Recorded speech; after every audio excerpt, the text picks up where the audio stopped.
The Green Hills Young Artists Festival is an amazing platform for up-and-coming creatives to showcase their pieces to the world, right? So with the theme, Art Forward, art that transcends borders, we hope that through this exhibit, we can break barriers and create opportunities for our young Filipino artists to express themselves more freely, right? And for the audience to have an easier experience to interact and appreciate their works. To give a brief introduction of the exhibitors for the first ever Green Hills Young Artists Festival, let's all welcome renowned Filipino visual artist and social realist and head curator of course, our exhibit, Mr. Renato Habula.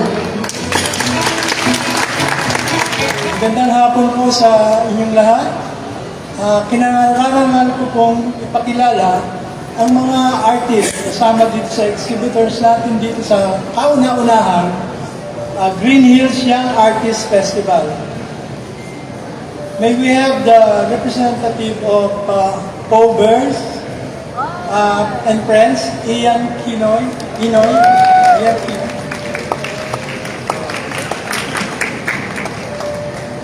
UP's Upscale, Robert Valencia.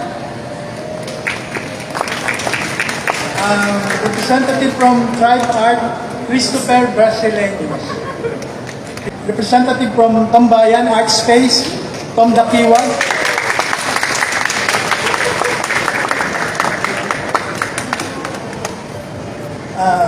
Representative of Odang Putik Art Space, Ayana Engaño.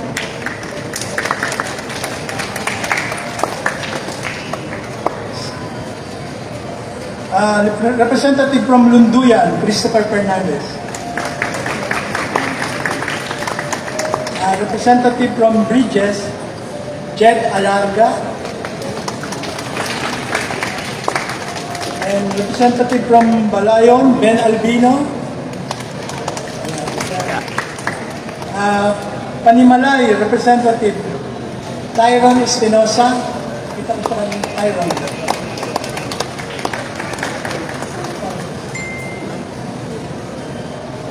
May I also invite Mayumi of Agos Studio on the stage to give a short message.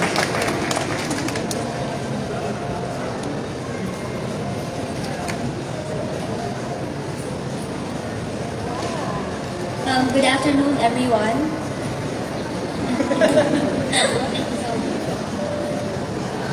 Good afternoon, everyone. It's an incredible honor to stand before you today as we open the Green Hills Young Artists Festival. As a project manager of Art Forward in Agos Studio, this festival holds a personal significance for me. When we conceptualized this project, the vision was clear: to create a space that not only showcases art, but also fosters dialogue, collaboration, and accessibility. Art is not meant to exist in isolation. It thrives in conversation with its audience, in shared experiences, and in the connections it forges between people. This is why each feature of this festival is intentionally thought of. Like the community canvas, it is a space where audiences can engage directly with a creative process. The conscious decision to invite artists, collectives, young and emerging artists locally, and most especially many of them come from Iloilo and Pangasinan. At this point, I would like to take a moment to acknowledge and thank the artist representatives who have supported this vision. Ben Albino and Ann Lacaba of Pangasinan, Orland Espinosa of Iloilo, Robert Valencia of Itiquiliman, Christopher Fernandez of Lunduyan, Jessa Balag from the exhibit of Bridges, Jobert and Kira Oigongko from the exhibit of Full Circle, Ian Inoy of Fuber and Friends, Iana Engaño and Lynn Bahala of Odang Putik Art Space, Thomas Dakiwag of Tambayan Art Space, and Christopher Brasileño of Tribe Art Projects. Each of these collectives and artists play a crucial role in shaping the future of Philippine art. Their work challenges boundaries, tells compelling narratives, and enriches our artistic landscape. Our mission is simple but powerful. However challenging it may be, and no matter how big or small our impact is, it is to democratize art, to break down barriers, challenge exclusivity, and bring art closer to people. Green Hills Mall, a space bustling with diverse audiences, from casual mall doors to art enthusiasts. This becomes the perfect setting for this vision. I would like to thank the team behind Green Hills Mall for providing this platform and believing in the vision of making art more accessible to all. Your support has been instrumental in bringing this festival to life. From Ortigas Malls, we would like to thank Ms. Marites Ortigas, Ms. Cathy Dueñas, Ms. Monique Castañeda, Ms. Sheila Perez, and to Sir Justin Santos and Robert Rodriguez of Lunar Saints for realizing this vision. I'd also like to extend my deepest gratitude to my organizing team, the incredible people working behind the scenes to make this festival a reality. Bianca Habulan and Yala Bautista for social media, and Marty Santos for her unwavering support in every aspect of this festival. Together with artists, cultural workers, organizing team, the management, we are taking art beyond the traditional platforms and into spaces where it can be encountered by all. To the artists, this is your space. Your art deserves to be seen, to be experienced, and to be part of a larger cultural conversation. To our partners, supporters, and audiences, thank you for being part of this movement. Your presence today is a step toward a more inclusive, thriving, and dynamic art ecosystem. Let's move art forward together. Maraming salamat at mabuhay ang Cebu.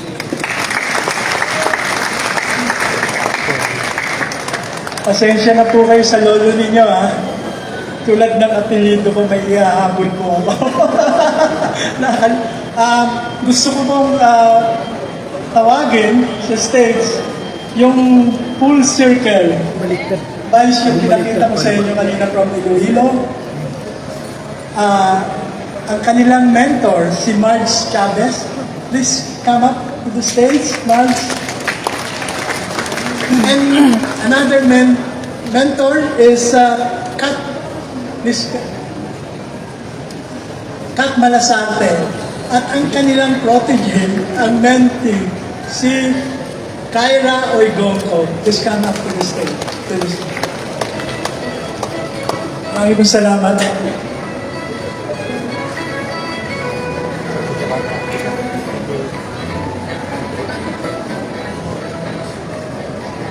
Alright, so let's just have a quick photo op session here on our stage. Yung cellphone. Give your biggest smiles. Let's compress a bit. Ay, picture ako na lang dyan. Hindi pwede dito na picture.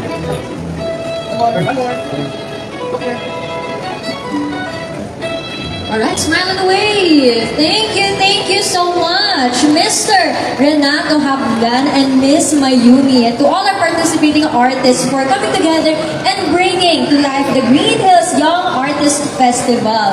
It is such a wonderful gift to the art community and the patrons of GH Mall to be able to see your works for free.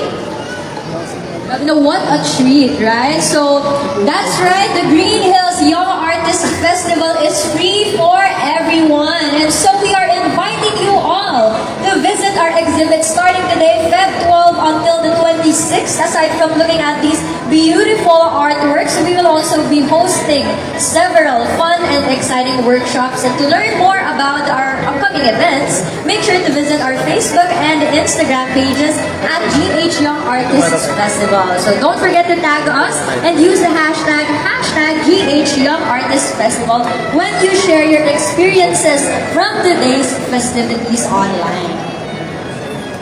Alright, so now it is time for the main event.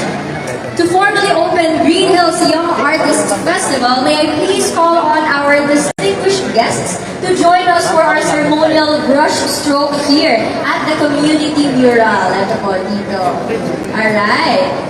So may I call on from Ortigas Land, Mr. Davey Zuniga, the Chief Financial Officer. And of course, from San Juan City, our Vice Mayor, Angela Kawili. And then, sabay-sabay po tayo. Hindi ano po, actually dati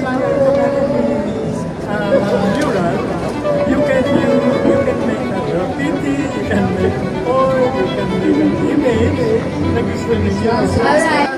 So muna sa ating campus before we start. So take a position. Alright, 3, 2, 1, go! Alright, wow, so creative. You see from here's the stage. They're having their first hand ceremonial brush stroke. Our VIPs, everybody.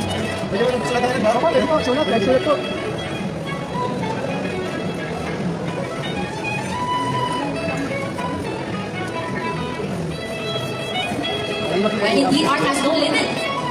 Now, may we invite our VIPs to go naman to the other side.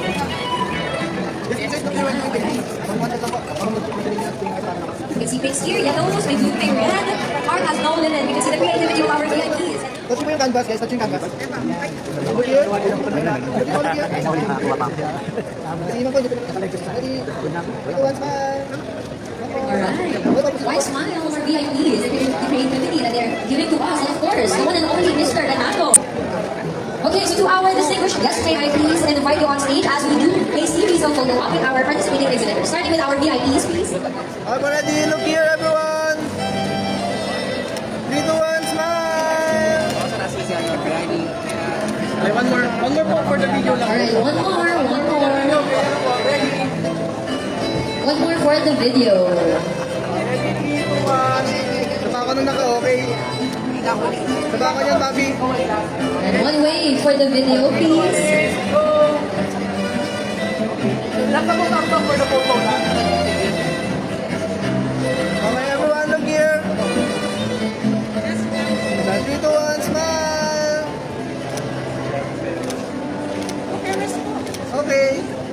Alright, thank you so much to our VIPs. And now,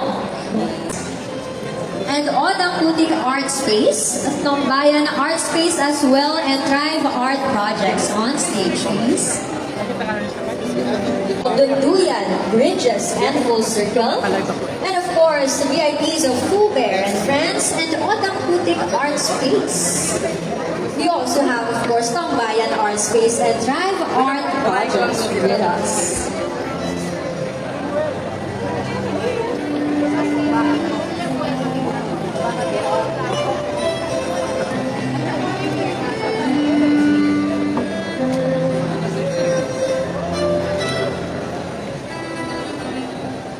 And may we call on stage as well, Mr. Lemuel Blanc.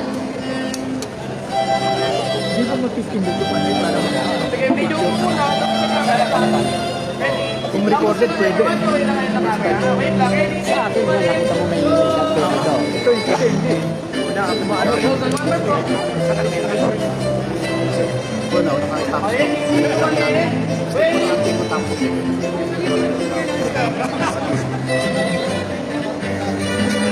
nakakita. Hindi lang. O di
and young and emerging artists. It is an absolute joy to welcome you all to the GH Young Artists Festival, a celebration of creativity, fresh perspectives, and the unstoppable energy of these young artists. Let's explore and let's keep pushing art forward together.